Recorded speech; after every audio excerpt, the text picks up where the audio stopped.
दोस्तों आज हम एक और बुक की समरी देखने वाले हैं जिसका नेम है the 5 elements of effective thinking.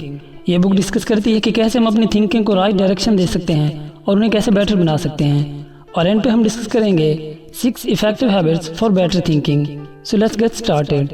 एक बात हमेशा याद रखें, extraordinary people are actually ordinary people who think differently. आपके थॉट्स ही आपकी क्वालिटी ऑफ लाइफ को डिटरमाइन करते हैं। इसलिए आपकी लाइफ की इस जर्नी में जिसमें आप सक्सेस की खोज में निकले हैं, आपका थिंकिंग बिहेवियर बहुत ज़्यादा इंपॉर्टेंस रखता है। बिकॉज आपके थॉट्स से ही आपके बिलीफ बनते हैं और आपके बिलीफ ही आपको एक्शन के लिए इनकरेज करते हैं। तो आपका इनिशिएटिव ट्रिगर आपके थॉट्स ही होते हैं। इसलिए आपके thoughts positive, strong, realistic and actionable होने चाहिए। तभी आपके एक्शंस एंड आपकी स्ट्रगल इफेक्टिव होगी और लाइफ की किसी भी प्रॉब्लम को आप इजीली इनकाउंटर कर सकेंगे। अपने थिंकिंग पैटर्न को बेटर बनाने के लिए ऑथर ने यहाँ पर 5 प्रिंसिपल बताए हैं जिन्हें एवरीडे लाइफ में अप्लाई करने से न सिर्फ आपकी सोच में एवोल्यूशन आएगा बल्कि आपके अंदर एक स्ट्रैटेजिक बिहेवियर डेवलप होगा। Principle number 1, understand the matter deeply. अगर आप लाइफ में कोई प्रॉब्लम होती है तो आपको चाहिए कि उसके रूट कॉजेज पता करें और डीपली एग्जामिन करें कि प्रॉब्लम के मेन रीजंस क्या हैं। क्योंकि किसी भी प्रॉब्लम की बेसिक रीजन जाने बिना उसे सॉल्व करने की आप कोशिश करेंगे तो सिचुएशन को एक एंगल से आप ठीक करेंगे तो दूसरे एंगल से वही सेम चीज़ आपको फेस करना पड़ेगी। मुझे अब भी याद है, स्टार्टिंग में जब हम अपने घर में कोई पौधा लगाते थे तो कुछ दिन बाद ही वो सूख जाता था। हमें लगा शायद वहाँ की फिजा में कोई ऐसा इन्फेक्शन मौजूद है जो प्लांट्स को इन्वाइट करता है और उन्हें ग्रो होने नहीं दे रहा। इसलिए अगली बार जब हम पौधे लाए तो स्टार्टिंग से ही हमने उन पर स्प्रे करना शुरू कर दिया। बट एज यूजुअल वो भी कुछ दिन बाद सूख गए। फिर हमने सोचा कि कुछ पौधों के रूट्स और उनके अंडरग्राउंड हिस्से को चेक करके देखते हैं। अगर वो अलाइव हैं तो बाकी पौधों को छोड़ देंगे, वो कुछ दिन बाद खुद ब खुद ग्रो कर जाएंगे। बट जब हमने पौधों के रूट्स तक मिट्टी को हटाकर देखा तो उनके रूट्स और अंडरग्राउंड पार्ट्स बिल्कुल सूखे हुए थे और हाथ लगाने से ऐसे टूट गए जैसे दीमक ने उन्हें खोखला कर दिया हो।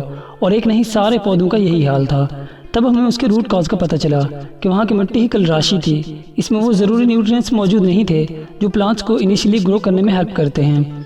हमारे घर के करीब एक नहर है, वहाँ से हमने रेत डलवाई और उसके ऊपर एक अच्छी जगह से मिट्टी लाकर उसकी नई लेयर बना दी। तब वहीं पर प्लांट्स ग्रो करने लग गए।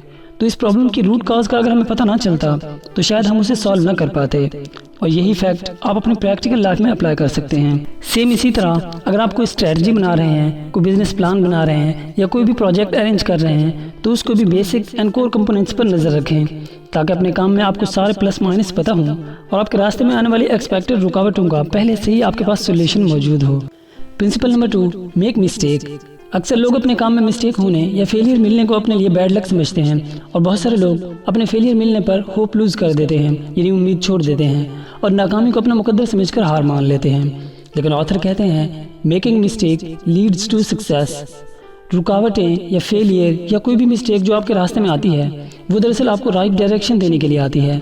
जैसे कि मशहूर एग्जाम्पल है एडिसन की, जो बल्ब बनाने की कोशिश में 1000 से भी ज़्यादा बार फेल हुए बट उन्होंने गिव अप नहीं किया।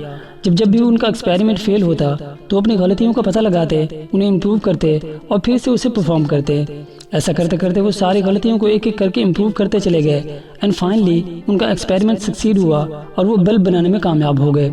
तो देखिए यहाँ पर ऑथर की ये बात बिल्कुल फिट आती है कि मिस्टेक्स आपको सक्सेस की तरफ लीड करती हैं। लेकिन ऐसा तभी होगा जब आपकी माइंड मैपिंग पॉजिटिव है, यानी आप अपनी गलतियों को या फेलियर को अपने लिए रुकावट नहीं बल्कि स्टेप टू सक्सेस समझते हैं। याद रखें, जो शख्स फिसल जाने के डर से कामयाबी की पहली सीढ़ी पर कदम नहीं रखता वो कभी भी ऊपर वाली सीढ़ी तक नहीं पहुंच सकता। इस पॉइंट की क्लैरिटी के लिए हम एक और एग्जांपल देखते हैं। ये छोटी सी स्टोरी है फेमस राइटर जेफ केलर की, जो उन्होंने अपनी famous book attitude is everything में लिखी है कि उन्हें बचपन से ही लॉयर बनने का शौक था और इसके लिए ही उन्होंने हमेशा स्ट्रगल की और आखिरकार वो एक लॉयर बन गए। लेकिन जब वो प्रैक्टिकली इस फील्ड में आए तब कुछ अर्से बाद ही वो अपने काम से बोर होने लगे, अपने काम से डिससेटिस्फाइड होने लगे। उन्हें ऐसा लगने लगा जैसे वो कुछ और करने के लिए बने हैं। ऐसे ही वो काफ़ी अर्से तक स्ट्रेस का शिकार रहे। फिर एक दिन शाम को जब वो घर बैठे टीवी देख रहे थे तो टीवी पर एक ऐड आया मेंटल बैंक के नाम से।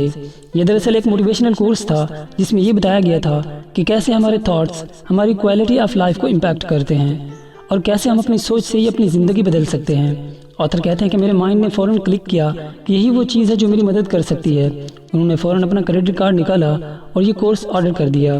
ये कोर्स उनके लिए लाइफ चेंजिंग था। इस कोर्स से उन्होंने बहुत कुछ सीखा और इसी कोर्स से उन्हें ये बात भी पता चली कि हमारे थॉट्स और हमारे बिलीफ हमारी सक्सेस में बहुत ही इंपॉर्टेंट रोल प्ले करते हैं। इसलिए हमारे थॉट्स में जब तक क्लैरिटी एंड मैच्योरिटी नहीं होगी तब तक हमारे एक्शंस प्रॉपर नहीं होंगे। और हमारे थॉट्स को इम्प्रूव करने का सबसे बेस्ट वे है मोटिवेशनल बुक्स। जेफ केलर कहते हैं तभी मैंने बुक्स पढ़ना स्टार्ट कर दी और सैकड़ों motivational, religious and life changing books पढ़ डाली जिन्होंने मुझे पूरी तरह चेंज करके रख दिया। उनकी पब्लिक स्पीकिंग स्किल बहुत अच्छी थी। वो मोटिवेशनल कॉलम लिखने लगे, लोगों को उनके कॉलम बहुत पसंद आने लगे तो उन्हें पब्लिक स्पीकिंग के लिए इनवाइट किया जाने लगा। उनकी पॉपुलैरिटी इतनी बढ़ गई कि उन्होंने अपनी लॉयर की जॉब क्विट कर दी और फुल टाइम पब्लिक स्पीकर बन गए। उन्हें खूब शोहरत और पैसा मिला और उन्होंने कई लाइफ चेंजिंग बुक्स भी लिखी। ऑथर कहते हैं कि मैं जब भी कोई स्पीच या कॉलम लिखने बैठता हूँ तो मुझे ऐसे लगता है जैसे मैं यही काम करने के लिए ही बना हूँ। तो यहाँ पर आप गौर करें, अगर author as a lawyer fail नहीं होते तो वो कभी भी इस लेवल तक ना पहुँच पाते और अपने पैशन को कभी डिस्कवर न कर पाते जिसके लिए वो बने थे। इसलिए फेलियर आपको राइट डायरेक्शन देने के लिए होता है, ना कि आपको ना उम्मीद करने के लिए। Principle number 3, raise questions. चीज़ों के बारे में क्वेश्चनिंग एंड क्यूरियोसिटी का आपकी थिंकिंग पर एनर्जाइजिंग इफेक्ट होता है। क्वेश्चनिंग चीज़ों के बारे में आपकी क्यूरियोसिटी को ज़ाहिर करती है, क्योंकि जो आपका पैशन है उसके बारे में आपके पास प्रॉपर नॉलेज होना ज़रूरी है और प्रॉपर नॉलेज के लिए क्वेश्चनिंग बहुत ज़रूरी है। आप अपने आप से क्वेश्चनिंग करें कि ऐसा क्यों है, ऐसा क्यों नहीं है। जैसे कि आइंस्टाइन के बारे में आता है, जब वो एक एप्पल के दरख्त के नीचे बैठे थे तो वहाँ से एक एप्पल गिरा। आइंस्टाइन ने सोचा कि एप्पल टूटा तो नीचे की तरफ क्यों गिरा, और कोई भी चीज़ जब गिरे तो सीधा नीचे ही क्यों आती है, ऊपर क्यों नहीं जाती। यहीं से ग्रेविटी का कॉन्सेप्ट उनके माइंड में आया। आइंस्टाइन कहा करते थे, I was not genius, I was passionately curious. यानी इस यूनिवर्स में होने वाले प्रोसेसेस के बारे में अपने आप से क्वेश्चन पूछता था मैं कि ऐसा क्यों है, ऐसा क्यों नहीं है। इससे आपको अच्छी तरह पता चल गया होगा कि क्वेश्चनिंग आपकी थिंकिंग को किस हद तक बेटर बनाने में हेल्पफुल होती है। इसलिए आपका जो पैशन है और आपका जो प्रोफेशन है उनके बारे में आपके माइंड में जितने क्वेश्चंस और जितनी कन्फ्यूजन्स हों उन्हें इग्नोर ना करें, बल्कि उनका जवाब तलाश करें ताकि आपके काम में कम से कम गलतियों की गुंजाइश हो। Principle number 4, follow the flow of ideas. Author कहते हैं कि अगर आप अपनी लाइफ में बहुत बड़ा चेंज लाना चाहते हैं तो आपको पहले माइनर चेंजेस लाने होंगे अपनी लाइफ में, यानी अपनी हैबिट्स, अपने थॉट्स, अपने बिहेवियर और अपने एटीट्यूड में हमें चेंजेस लाने होंगे। और यही छोटे छोटे सिंगल चेंजेस कंबाइन होकर हमारी लाइफ में एवोल्यूशनरी चेंज लाएंगे। और यहाँ से ये कॉन्सेप्ट भी क्लियर होता है कि कोई भी बड़ा काम करने से पहले उसे छोटे लेवल पर स्टार्ट करें, क्योंकि आपके पास एक्सपीरियंस ना होने की वजह से गलतियों के चांसेस ज़्यादा होते हैं। और छोटे लेवल पर तो आप इन गलतियों को कंपनसेट कर सकते हैं, बट बड़े लेवल पर किसी भी लॉस को कंपनसेट करना इतना आसान नहीं होता। Principle number 5, ironic changes. Author कहते हैं this universe is continuously changing and updating.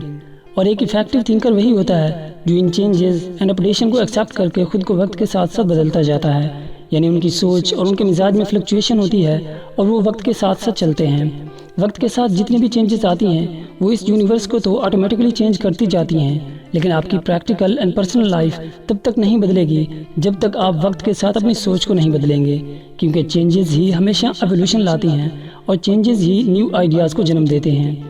जैसे आपको आपके सिवा कोई चेंज नहीं कर सकता, इसी तरह आपकी लाइफ को भी आपके सिवा कोई चेंज नहीं कर सकता, क्योंकि कुदरत भी तभी आपका साथ देती है जब आप प्रैक्टिकली एफर्ट करते हैं। अब आइए देखते हैं वो 6 हैबिट्स जो आपको एक क्रिटिकल थिंकर बनाती हैं। दोस्तों, ऐसा कोई क्विक हैक नहीं है जिसके थ्रू आप सडनली एक क्रिटिकल थिंकर बन जाएं। हाँ, कुछ हैबिट्स ऐसी हैं जो एफिशिएंट वे में आपके थॉट्स को इम्प्रूव करती हैं। Habit number 1, read a lot and read widely. अपने अंदर बुक रीडिंग की हैबिट डेवलप करें। आपको इस बात का अंदाज़ा ही नहीं कि अच्छी एंड मोटिवेशनल बुक्स आपकी लाइफ में कितनी अमेजिंग चेंजेस ला सकती हैं। इस बात का अंदाज़ा इस फैक्ट से आप लगा सकते हैं that leaders are readers. Habit number 2, don't jump to conclusions. किसी भी मैटर में फाइनल रिजल्ट और कंक्लूजन निकालने से पहले उसे डीपली एग्जामिन करें और कोई भी फैसला जल्दबाजी में कभी ना करें। एक इफेक्टिव थिंकर हमेशा जजमेंट एंड रीजनिंग के जरिए हर सिचुएशन को मैनेज करता है। Habit number 3, create systems not goals. अपने गोल्स पर जस्ट फोकस रखें, बट अपने सिस्टम को एफिशिएंट बनाने के लिए हमेशा वर्क करें, क्योंकि सिस्टम ही आपको आपके गोल तक पहुंचाता है। एग्जाम्स में अच्छे मार्क्स लाना एक गोल है, उसके लिए डेली की अपनी स्टडीज़ को पूरा करना एक सिस्टम है। गोल को हमेशा माइंड में रखें ताकि आप डिस्ट्रैक्ट ना हो जाएं, और सिस्टम को हमेशा एफिशिएंट रखें ताकि आपको आपके गोल तक एक्सेस मिल सके। Habit number 4, argue with yourself. अपने आइडियाज़ को स्ट्रॉन्ग बनाने के लिए खुद से आर्गूमेंट्स करें। जैसे एक साइंटिस्ट जब कोई नई थ्योरी बनाता है तो अपनी थ्योरी के हर पॉइंट को लेकर एक अपोनेंट की तरह अपने नॉलेज की बेस पर अपने हर पॉइंट को गलत साबित करने की कोशिश करता है ताकि उसकी थ्योरी में गलती की गुंजाइश ना रहे। ऐसे ही आपने अपने लिए जो डिसीजंस लिए हैं उसे अपने एक मुखालिफ की तरह खुद से आर्गूमेंट करके लॉजिक देकर अपने आप को गलत साबित करने की कोशिश करें और तब आपको जो वीक पॉइंट्स नज़र आएँ उन्हें सॉल्व करें। तब आपके डिसीजंस में गलती के कम से कम चांसेस होंगे। Habit number 5, be willing to change your opinion. आपके जो ओपिनियन और आइडियाज़ हैं उनमें कभी भी खुद को परफेक्ट ना समझें कि मैं कभी गलत हो ही नहीं सकता, बल्कि न्यूट्रल रहें कि मेरा ये ओपिनियन है और मैं गलत भी हो सकता हूँ, ताकि आपके सामने आपके आइडिया के अगेंस्ट कोई बेटर आइडिया आए तो उसे एक्सेप्ट करने में आप हेजिटेट या एगोइस्टिक ना हों। Habit number 6, writing. अगर आप अपने आइडियाज़ को किसी पेपर पर लिखते हैं, आप उन्हें ज़्यादा बेटर एंड रियलिस्टिक बना सकते हैं और ज़्यादा चांसेस होते हैं इस बात के कि आप उन्हें प्रैक्टिकली परफॉर्म भी करोगे। तो दोस्तों, ये थी हमारी आज की बुक समरी। उम्मीद करता हूँ हेल्पफुल रही होगी। वीडियो अच्छी लगी तो दोस्तों से शेयर करें, कमेंट सेक्शन में अपनी खूबसूरत राय दें। न्यू विजिटर हैं तो चैनल को सब्सक्राइब कर दें। God bless you all.